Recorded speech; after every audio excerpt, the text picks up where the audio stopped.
ने एक बार भगवान बुद्ध श्रावस्ती में अच्छे से धम्म देशना कर रहे थे। बुद्ध धम्मासन पे बैठते हैं और नीचे आसन पे बैठ करके धर्म का श्रवण करना चाहिए, ये बौद्ध संस्कृति भी है। उसी वक्त एक दूसरे जगह का राजगिरे का एक व्यापारी भगवान के पास गया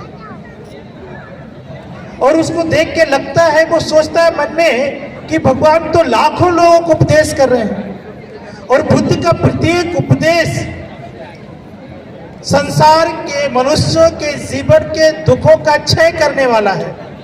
तो इसका मतलब तो ये है कि इस जितने लोग बैठे सुन रहे हैं ये सभी अपने अपने दुखों से मुक्त हो जाएंगे, सभी का कल्याण हो जाएगा, सभी के घरों में सुख शांति होगी।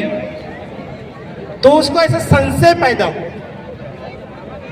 भगवान के उपदेश समाप्त होते हैं और वो उसी संशय के साथ बैठा रहता है।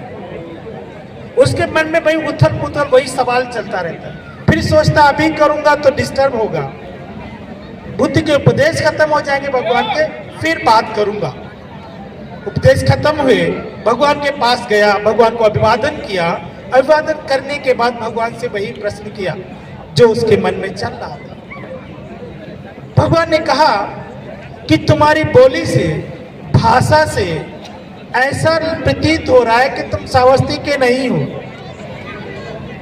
हाँ भगवान, आपने सही पहचाना, मैं श्रावस्ती नगर का नहीं हूं, मैं तो राजगिरे का हूं। मैं तो यहाँ पर श्रावस्ती नगर में व्यापार के लिए आता हूं। तो भगवान ने कहा तुम प्रथम बार आए हो या आते ही रहते हो? भगवान, मैं श्रावस्ती नगर से सामान खरीदता हूँ, राजगिरे में बेचता हूँ, वहाँ सामान खत्म होता है तो वहाँ से सामान लेता हूँ, श्रावस्ती नगर में आता हूँ, यहाँ बेचता हूँ और ये मेरा क्रम जो है ऐसे ही चलता रहता है। तो भगवान ने कहा तब तो तुम बहुत बार श्रावस्ती आए होगे। हाँ भगवान, बहुत बार आया हूँ। तो तब तो तुमको श्रावस्ती और राजगिरे जाने का मार्ग है बहुत अच्छे से पता होगा। हाँ भगवान, बहुत अच्छे से पता है। तो यदि कोई तुमसे जो पहली बार राजगिरे जाना चाहता है, तुमसे अगर मार्ग पूछे तो बता सकते हो? हाँ भगवान, बता सकता हूँ, उसमें क्या है, मैं उसको बताऊंगा। श्रावस्ती से निकलो, साकेत आएगा, फिर प्रयागराज या इलाहाबाद आएगा, बनारस आएगा, गया आएगा, ऐसे आगे बढ़ते जाओ तो ये स्थान आएंगे, ऐसे ऐसे टर्न करना है और राजगिरी आ जाएगा। फिर भगवान कहते हैं तुम्हारे मार्ग बता देने से क्या कोई राजगिरे पहुंच सकता है? तो वो थोड़ा सा स्तब्ध होता है, फिर सोचता है नहीं भगवान, मैंने जैसा जैसा बताया है वो वैसा वैसा चलेगा तो राजगिरी पहुंचेगा, अन्यथा कभी भी राजगिरी नहीं पहुंचेगा बल्कि भटक और जाएगा। तो भगवान कहते हैं सब कुछ प्राप्त होगा जो आपको आवश्यकता है, यदि जैसा जैसा भगवान बुद्ध ने कहा वैसा वैसा हम अनुसरण करेंगे। तो